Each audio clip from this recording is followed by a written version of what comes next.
Hi, it's Steve. Today we'd like to show you how to change the drum baffle on your washer. If the baffle is damaged, it may also cause damage to your clothing. It's a really easy job to change. Let me show you how we do it. Now before we begin this repair, our first step will be to disconnect power to the washer. And depending on the model that you have, the baffle may be attached to the inner basket with a screw.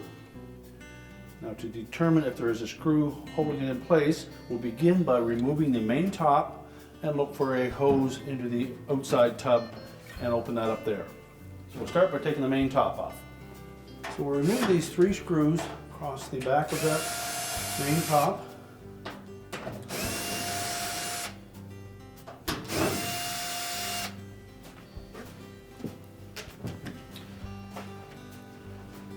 And just lift up slightly at the back, grab the sides and just pull it back towards you until it disengages from the front. Then you can lift it off and set it aside. Now that we've removed the top, we've noticed that this model does not have a hose that goes into the top of the outer tub, so we're unable to determine whether there is a retaining screw for those baffles. Now our next step on this style of washer would be to remove the lower access panel, then remove the sump hose and look through that opening at the bottom of the tub to determine whether there's a screw or not. Now if you wish, you can take the complete front panel and console off. That may give you a little more access, but we find that as long as you take that access panel off on the bottom and perhaps lay the washer flat on its back, that you'll be able to do that. Now before you begin that step, you'll want to remove the inlet hoses and the drain hose and pull the washer far enough forward and get some help to carefully lay it on its back. Now we've tilted the washer back against the solid surface just to show you where these screws are on the bottom of that access panel.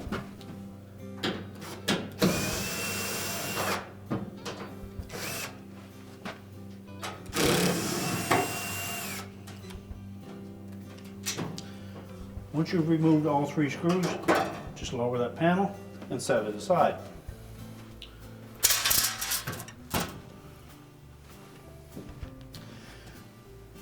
Now our next step is going to be to remove that sump hose from the bottom of the outer tub, and then using a mirror we'll look up in there and see if there is a screw that is retaining that baffle to the inner basket.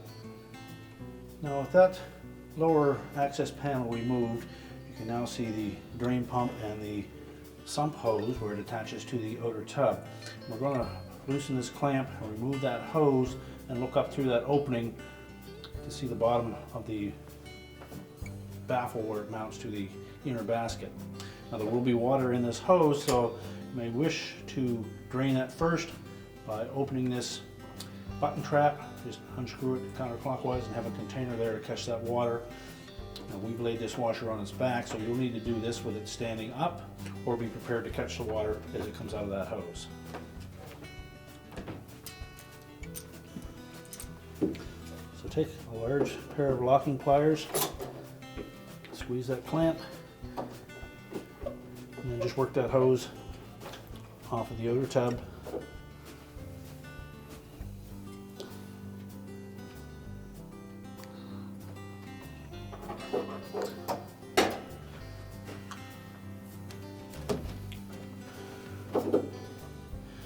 Now we want to look up in this area and just rotate that drum around until the baffle lines up with that opening, and then inspect the bottom.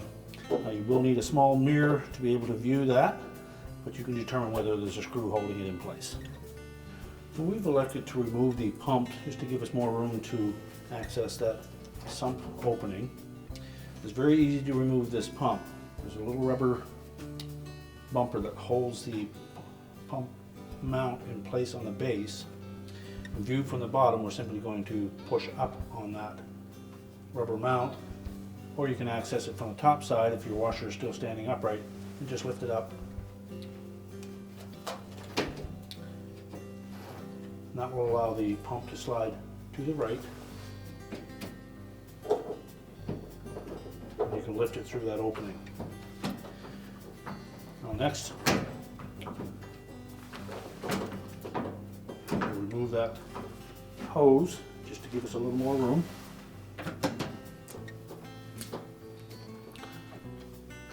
Simply compress that spring clamp, slide it down onto the hose.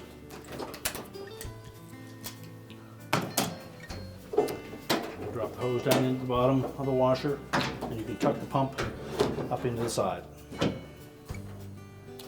Now we'll have clear access into that opening in the sump. Now that we've pulled that sump hose completely off the bottom of the tub, we can see up in there we've lined the defective baffle up with that opening, and there is no evidence of any screw that is holding that baffle in. However, what we do see are these metal tabs that are hooked behind a plastic post on that baffle. So we'll need to lift up on those metal tabs. We'll do that with a flat blade screwdriver.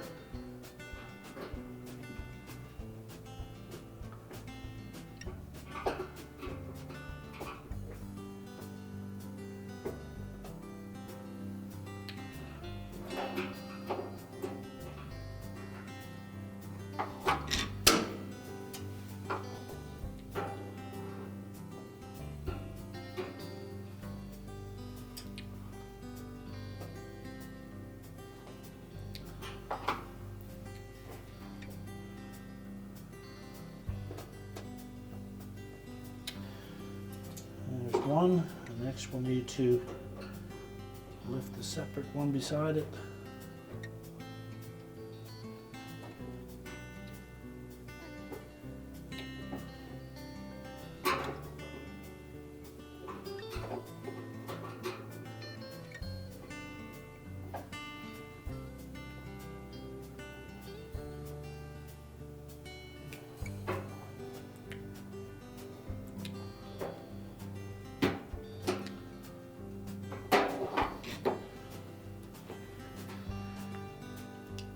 Then just reach inside the drum and pull that baffle towards the front of the washer, see if it'll move, and now we've got it released.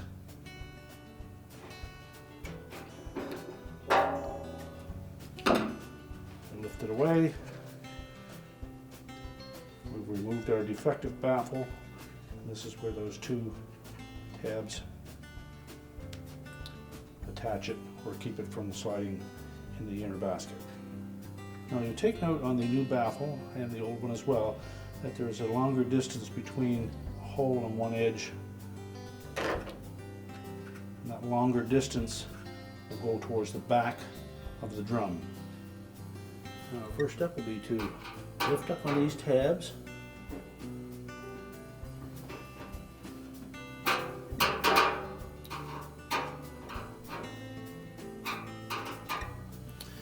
Once we have those tabs bent up, we can then position that baffle in place, line up those 6 squares with the keyhole slots, and then you should be able to push that towards the back of the tub to lock it in position.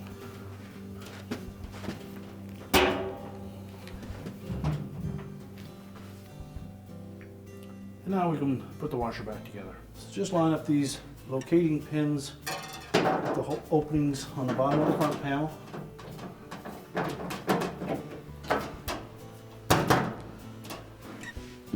And keep a constant pressure upwards. And then replace the retaining screws across the bottom. Now we can stand the washer up and put the top back on. Now we're putting the top back on. We're going to set it so there's about a 1/2 inch gap between the front edge of it and the back of the console. Lay it flat and then push it forward to engage it at the front, and then we can install the retaining screws at the back.